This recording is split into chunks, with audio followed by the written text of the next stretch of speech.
A millionaire bought an abandoned mansion, stepping into a world of mystery he never anticipated. In a shadowy corner of the dilapidated estate, he found a pale young girl clutching a baby, her wide eyes brimming with fear. But what he uncovered next would reshape his life in ways he could never have imagined. The morning sun bathed London in a golden haze, casting long shadows across the sleek, modern office of James Thornton, a successful entrepreneur in his early 40s. His tailored charcoal suit and sharp, calculating gaze reflected a man who thrived on control and ambition. Behind a massive oak desk, its polished surface cluttered with investment proposals and financial reports, James reviewed his latest ventures. Floor-to-ceiling windows framed the bustling city skyline, the hum of London's energy vibrating faintly through the glass. His assistant, Clara, a meticulous young woman with a knack for anticipating his needs, set down his usual black coffee just as his phone buzzed with an incoming call. The screen displayed the name of Oliver Grant, his trusted real estate agent, whose voice carried an unusual spark of excitement. "Mr. Thornton, I've found something extraordinary," Oliver began, barely containing his enthusiasm. "It's a 19th-century manor in the countryside, an architectural gem waiting to be reborn." James leaned back in his plush leather chair, his interest piqued. "An old manor," he echoed, his mind already spinning with possibilities. The idea of a new project, something grand and tangible, stirred his entrepreneurial spirit. "Tell me more," he said, his tone measured but curious.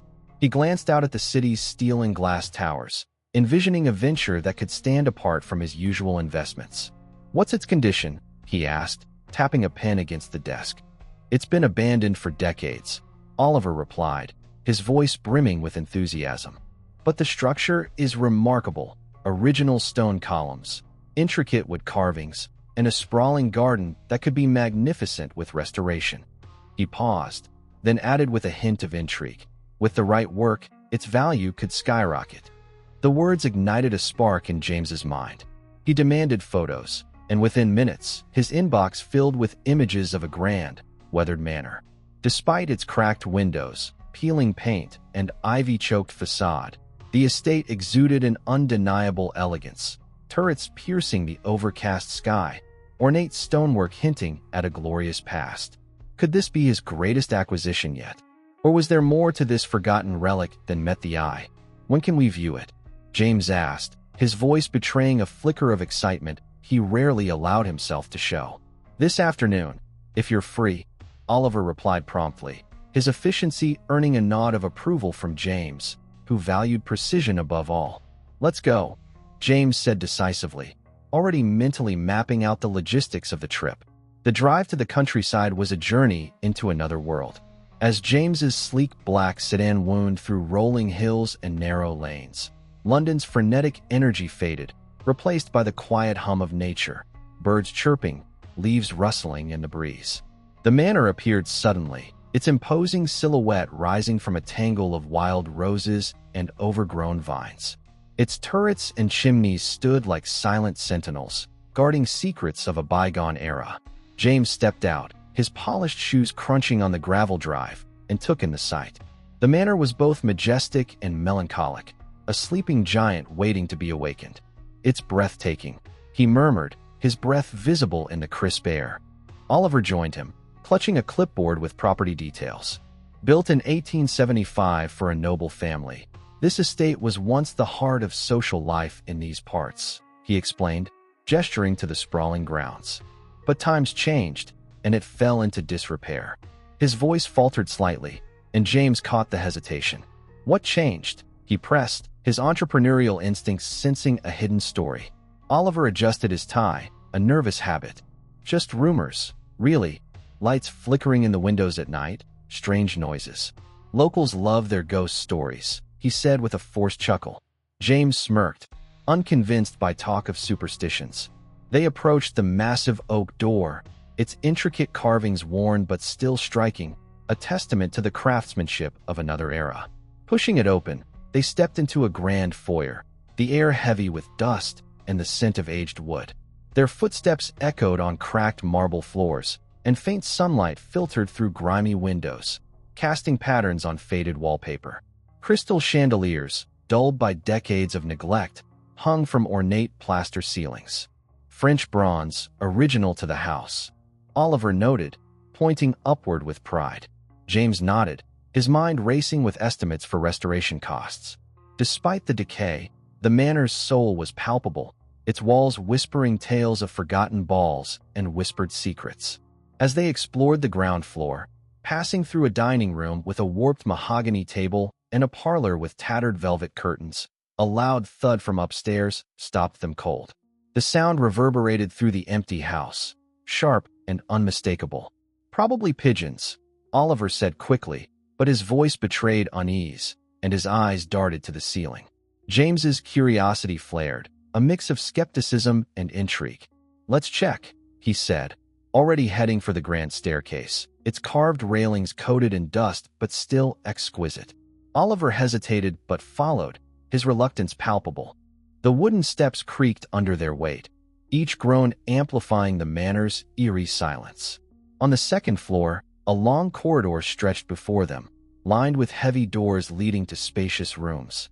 They entered a library, its towering bookshelves empty but intricately carved, and a ballroom with faded murals depicting pastoral scenes. From a tall window, James gazed out at the overgrown orchard, its gnarled trees casting long shadows across the wild garden. "How many acres?" he asked, envisioning the potential for development. "3, including the orchard," Oliver replied, flipping through his notes. James's decision crystallized. "Prepare the documents," he said firmly. "I want this manor." As they discussed financials in the foyer, Oliver mentioned the rumors again, his voice low. "Locals swear they see lights in the windows at night, even though the power's been off for years." James waved it off with a sharp gesture. "I deal in facts, not folklore, Oliver," he said, his tone final. But as they stepped outside, the setting sun bathed the manor in an almost mystical glow, its windows glinting like watchful eyes. James paused, an inexplicable pull tugging at him. "This house has a soul," he said aloud, surprising himself with the sentiment. The next morning, a team of architects and engineers descended on the manor, their equipment and voices breaking decades of silence. James stood in the foyer, overseeing the initial survey. "I need a detailed report on every aspect of the structure," he instructed his chief architect, Michael, a seasoned professional with a knack for historic restorations. As the team measured walls and tested beams, James ventured to the second floor alone, drawn by a nagging curiosity. In a small, dimly lit room tucked at the end of a corridor, he made a startling discovery. Neatly folded blankets, a small flashlight, and a pile of fresh food wrappers. The blanket was clean, the wrappers unweathered, their bright colors stark against the room's decay. "Someone's been here recently," he thought, his heart quickening. A faint, cautious sound from the attic above sent a chill down his spine. The noise wasn't the heavy clatter of workers, but soft, deliberate footsteps. James grabbed his phone, switched on its flashlight, and climbed the narrow attic staircase, each step groaning under his weight. Dust swirled in the beam of light, the air thick and stale.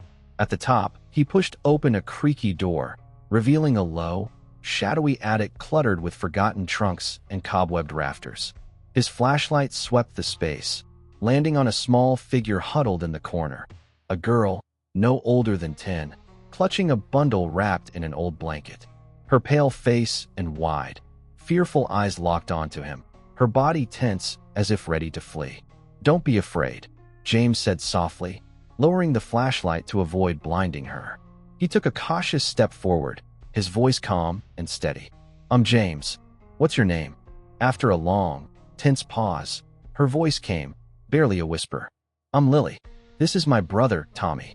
She pulled back the blanket, revealing a sleeping baby, his tiny chest rising and falling with soft breaths. James's breath caught, a mix of shock and pity washing over him. "How long have you been here?" he asked, kneeling to her level to seem less imposing. 2 weeks, maybe," Lily said, her voice trembling as she fought back tears. "Mom said she'd come back soon, but she hasn't." Her words hit James like a punch, the weight of her situation sinking in.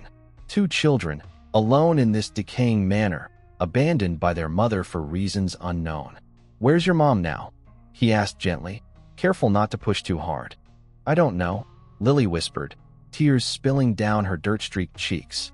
"She said she had to do something important and told me to wait here." James's chest tightened at the sight of her bravery, a child forced to care for a baby in such dire circumstances. Tommy stirred, letting out a faint whimper, and Lily instinctively rocked him, her small hands steady despite her fear.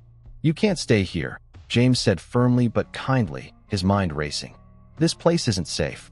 Come with me, and I promise you'll be okay." Lily's eyes searched his, a mix of hope and distrust. After a long moment, she nodded, clutching Tommy tightly as she took James's outstretched hand. The attic stairs creaked loudly as they descended, the baby's soft cries echoing in the silence. Outside, Lily paused by James's car, her gaze darting nervously as if expecting danger. "Everything's going to be okay," James reassured, opening the back door for her. They stopped at a 24-hour diner on the way to London. James watched as Lily carefully fed Tommy a bottle of milk before touching her own sandwich, her movements deliberate and practiced. The sight of her prioritizing her brother, her small frame hunched with responsibility, stirred something deep in James. She was a child, yet she carried the weight of an adult. At his luxurious London apartment, Lily's eyes widened at the sight of the towering residential complex, its glass facade glinting under the city lights. "Is this your house?" she asked, her voice barely audible. "For now, it's yours too," James replied, leading her to a spacious guest room with a soft bed and a crib for Tommy. The room's warm lighting and plush carpet stood in stark contrast to the manor's decay. Lily hesitated at the threshold, her bare feet sinking into the carpet. "Why are you helping us?" she asked suddenly, her eyes a mix of gratitude and suspicion. James knelt to her level, his voice earnest. "Because no one should be alone like that, Lily. You and Tommy deserve to be safe." His words seemed to ease her slightly, though her fists remained clenched, as if bracing for betrayal. He hired Margaret, a kind, middle-aged nanny with a gentle smile, to assist. Lily remained protective, watching Margaret's every move with Tommy, but over days, she began to relax, her wary glances softening.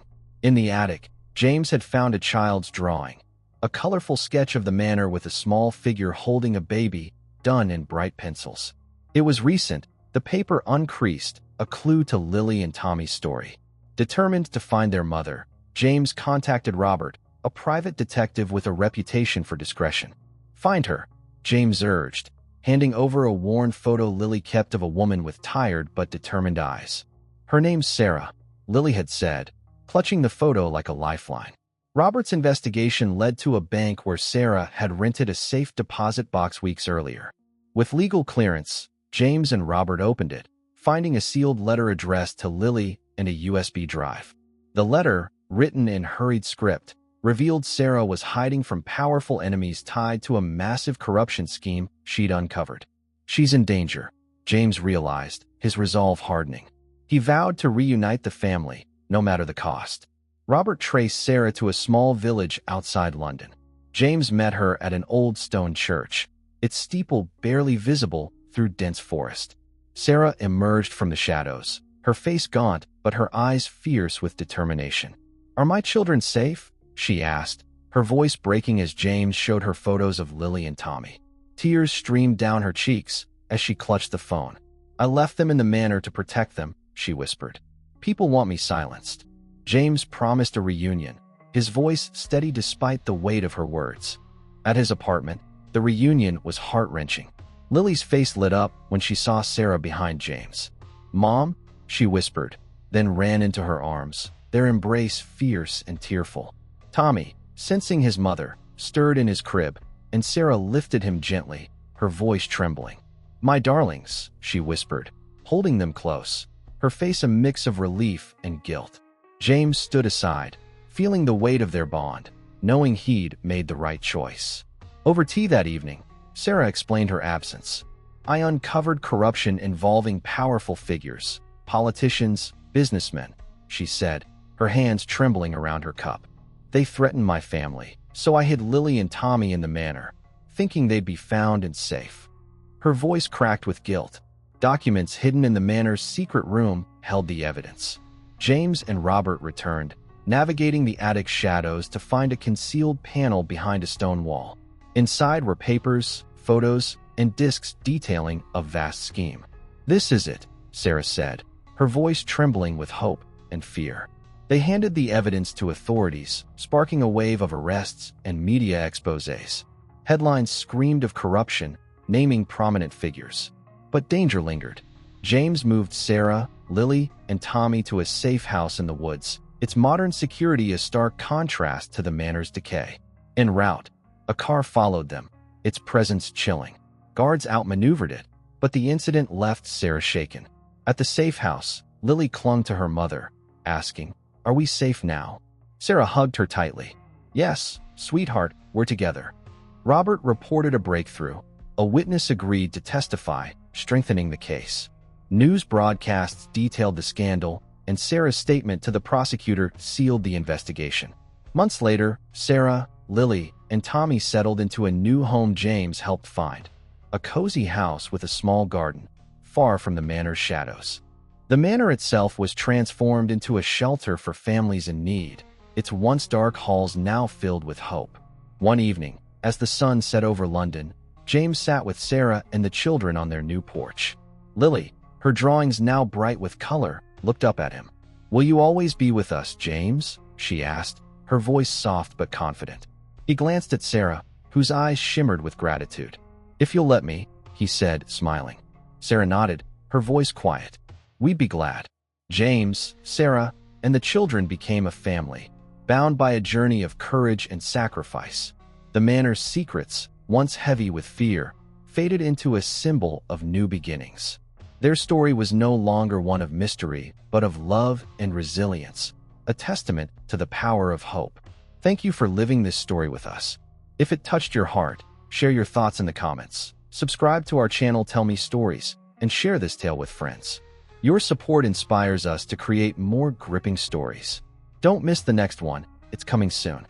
Check the description for our full story catalog. See you next time.